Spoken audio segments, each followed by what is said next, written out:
so here is what the word of the Lord says to us in verse 18 of the English Standard Version of the Bible. When the child had grown, he went out one day to his father among the reapers. And he said to his father, "Oh, my head, my head."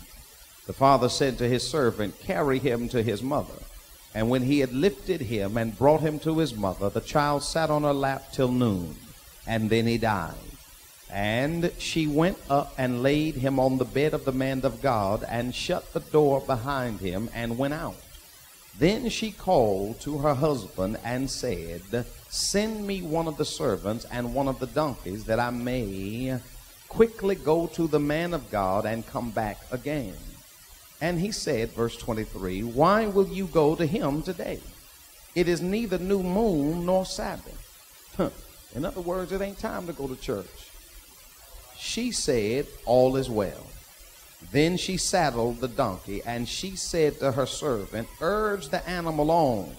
Do not slacken the pace for me unless I tell you." So she set out and came to the man of God at Mount Carmel.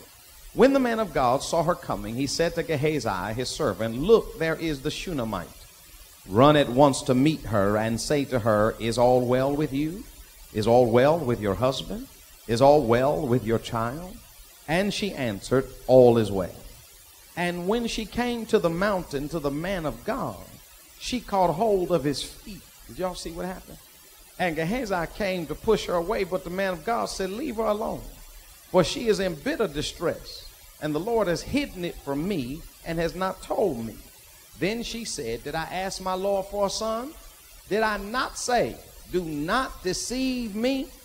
He said to Gehazi, "Tie up your garment and take my staff in your hand and go.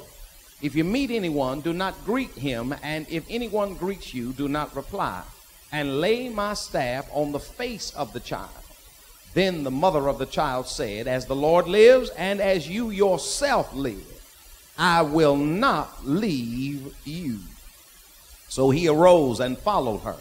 Gehazi went on ahead and laid the staff on the face of the child, but there was no sound or sign of life. Therefore he returned to meet him and told him, "The child is not awakened." When Elisha came into the house, he saw the child lying dead on his bed. So he went in and shut the door behind the two of them and prayed to the Lord. Then he went up and lay on the child, putting his mouth on his mouth, his eyes on his eyes, and his hands on his hands. And as he stretched himself upon him, the flesh of the child became warm. Then he got up again and walked once back and forth in the house, and went up and stretched himself upon him. The child sneezed 7 times. That's going to be important. And the child opened his eyes. Then he summoned Gehazi and said, "Call this Shunammite." So he called her, and when she came to him, he said, "Pick up your son." She came and fell at his feet, bowing to the ground. Then she picked up her son and went out. I want to preach from the thought, I'm not leaving till I get what I came for. I'm not leaving until I get what I came for. By now it ought to hit your spirit, and you understand that there are some things that do not come with a casual aggression. But there are some things that you've got to go after with a bulldog determination. I ain't got no help in here. There are some things that do not come casually, but when you are determined, you will achieve. Well, many of you know that I am very, very interested, and I like movies a lot. And as I was preparing for this message, I thought that it was important for me to do a little background, to do a little research. And so I put in the DVD of Ray. Ray, that is Ray Charles. You know, the movie Ray. And I thought that I would get some information, Todd, that would help us on this day, because it was a scene in the movie Ray that arrested me in a way that I could not get away from. It was the scene, for those of you who are avid movie knowers and goers, Kevin, that his sight is going and is going fast, and he cannot play with the other kids, Tim, like he used to play with the other kids. And his mama is in the house, and he comes up the stairs, and everything is quiet, and yet he can smell his mother, Denise, but he can't see her. And because she had been concerned enough to help him in every way she possibly could, she determined, and she says that I'm not raising no cripple. And so she begins to do things and take things of comfort away from him, Sister O'Rourke, so that he will have to depend only on himself. And he comes in to the house, and he begins to wonder what's wrong, and yet she's trying to teach him a lesson, and so she's not saying anything. And you know the rest of the particular scene. He stumbles in, and he begins to feel different familiar things, and even though it looks like he's alone, there's a presence of his mother in the room. I'm talking to somebody in this room right now that may seem and think like you're alone today, because maybe mama is not immediately around where you cannot see her, but understand that God is a God that cannot lie, and he will not leave you comfortless. This unnamed Shunammite woman, and I could talk all day about the unnamed women of Scripture, but does not matter whether they call your name or not. What matters is what you do. I wish I had somebody here. Let me preach to this side over here. You see, a whole lot of times you want your name called, and it ain't your name that needs to be called, because it's not what they call you, it's what you do. Hold, please, if you will. You see, sometimes you ought not have to have affirmation in your ear as much as you have it in your heart. And affirmation ought not have to come from everybody out there, but affirmation from God ought to be enough to let you know that you may not be where you want to be. You may not have all that you want to have, but as long as you got God, preach, Pastor, I'm doing the best that I can. As long as you got breath in your body, as long as God is on the throne, and oops, I forgot to praise him. Did you not remember that God is still on the throne? Hey, God, Stephanie, is still on the throne. And that's why I like this woman here in the passage, because when you read prior to verse 18, you will find out that she seemingly is an unassuming a woman who's just going about the business of tending and taking care of her family. And yet the man of God comes by, and she says to her husband, she says, I believe that is a holy man of God.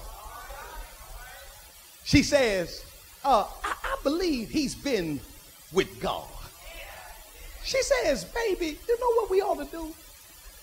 She says, I believe that because he comes through here so frequently and regular, we ought to just make a place for him where he can read and study and pray and rest. And I don't know how her husband took this, but I do know that the extra room was made, because you know y'all have a way of getting whatever it is that y'all want.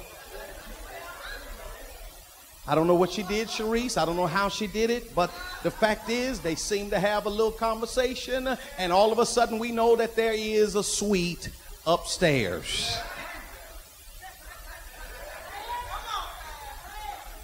She recognized the man of God. And I wish, beloved, that we would take a page from this unnamed Shunammite woman and remember that it is important that we recognize the holy. Because you see, it's not where you are right now that is going to always determine what you're going to need down the road. There comes a time when you as a mother are going to be faced with a choice over your child. And you better be able to have faith enough to do the right thing. Because I'm talking to some people who think that your son is dead. But let me tell you something, as long as you got breath running warm and blood running warm in your veins, as long as you got faith, I don't care what it looked like. Don't you dare prepare for a funeral. You prepare for a resurrection.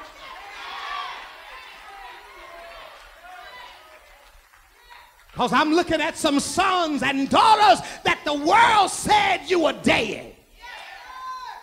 What is dead? Dead ain't just life gone, but that means sometimes when they declare that you're dead, that means that you're walking around, but you're a dead man or a dead woman walking. They wrote your epitaph and said, wasn't nothing coming out of you because you grew up in Toledo. Wasn't nothing coming out of you. I feel like it now. Wasn't nothing coming out of you because you grew up in a single parent home. But let me tell you, it ain't how many parents you got. It's the quality of the one that you got. I wish I had somebody here that could testify that I didn't have everything that I wanted. But because I had a praying mama, I knew that everything was going to be all right.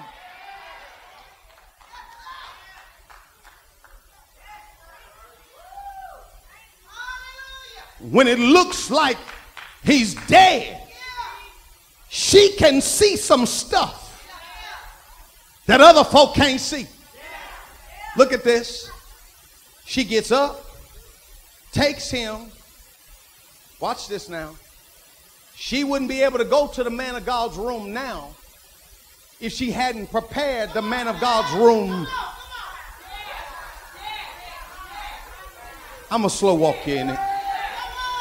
See, that's why you got to think now with your future. You can't hang out with hobos and think you're going to get.